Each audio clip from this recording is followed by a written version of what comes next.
Bon, cet ODM va être un peu spécial.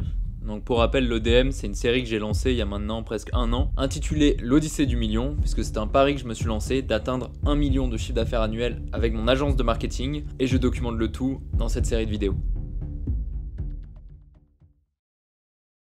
Bon, d'habitude les ODM, c'est un moment pour parler d'actualité, de ce qui se passe à l'agence, de parler des nouveautés, et enfin on fait un petit point sur les chiffres. Mais aujourd'hui, on va commencer par la fin, et on va parler des chiffres directement, parce que vous l'avez vu dans le titre, c'est le sujet principal de cette vidéo. Donc sur le mois d'avril, on génère 45 000 € de chiffre d'affaires, donc c'est assez stable depuis 6 mois, mais par contre, on perd 15 000 €. Et dans cette vidéo, je vais vous expliquer comment on s'est retrouvé dans cette situation, l'impact sur la boîte, et le plan pour redresser la barre. Déjà, on va identifier le problème. Certes, on perd 15 000 €, mais ça peut être dû à énormément de choses. Et pour nous, c'est simple, c'est parce que nos coûts directs ont énormément augmenté. C'est-à-dire qu'on paye trop de salaire et qu'on n'a pas assez de rentrée d'argent. Et maintenant, la question qu'on est en droit de se poser, c'est pourquoi on se retrouve dans cette situation. Et en fait, c'est tout simplement dû à un pari que j'ai pris au lancement de la boîte. Depuis le lancement de l'agence, j'ai une chose en tête, c'est d'offrir le meilleur service possible. Et pour moi, c'était logique d'avoir un expert sur chaque domaine de notre service. C'est pourquoi aujourd'hui, on recrute des graphistes, des copywriters,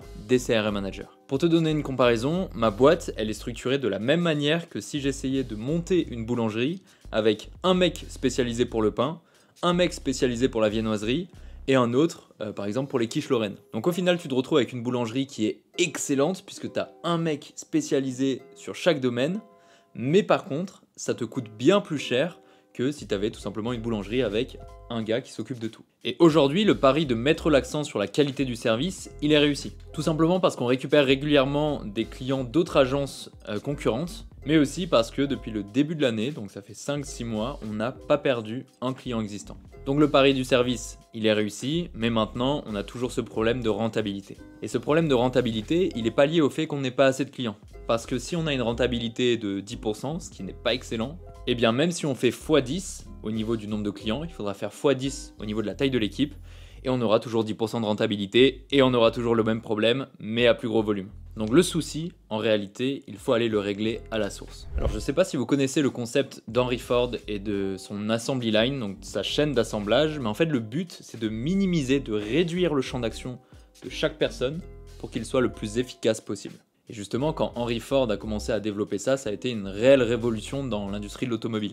Et c'est exactement ce que je veux faire. Mon plan pour retrouver une meilleure marge, c'est pas forcément de recruter, mais c'est de regarder dans mes équipes existantes comment on peut faire en sorte qu'elles soient plus efficaces. Et le but, c'est d'identifier pour chaque personne les tâches à haute valeur ajoutée, et au contraire d'identifier le reste, les tâches répétitives à faible valeur ajoutée. Et mon but ensuite, c'est de laisser ma team sur ces tâches où réellement il y a de la plus-value et c'est là où l'expertise est insufflée dans notre service, et de déléguer le reste à une main-d'œuvre moins chère qu'on ira chercher dans des pays autres que la France, et ça nous permettrait donc de faire baisser le coût global de la chaîne d'assemblage tout en conservant l'expertise. Et si j'arrive à faire ça, j'aurai le meilleur des deux mondes, la profitabilité et le meilleur service sur le marché français. Et pour pouvoir lancer ce plan, la première étape a été de demander à chaque membre de mon équipe de calculer le temps passé sur chaque tâche. Et pour ça, on va utiliser un outil qui s'appelle Clockify et qui permet justement de traquer tout ça. Et à la fin de la semaine, je vais pouvoir voir le report pour chaque membre de l'équipe et voir la proportion de ces tâches à faible valeur ajoutée que je veux déléguer. Donc voilà, c'était un peu pour vous tenir au courant. La vidéo est très courte, assez peu préparée.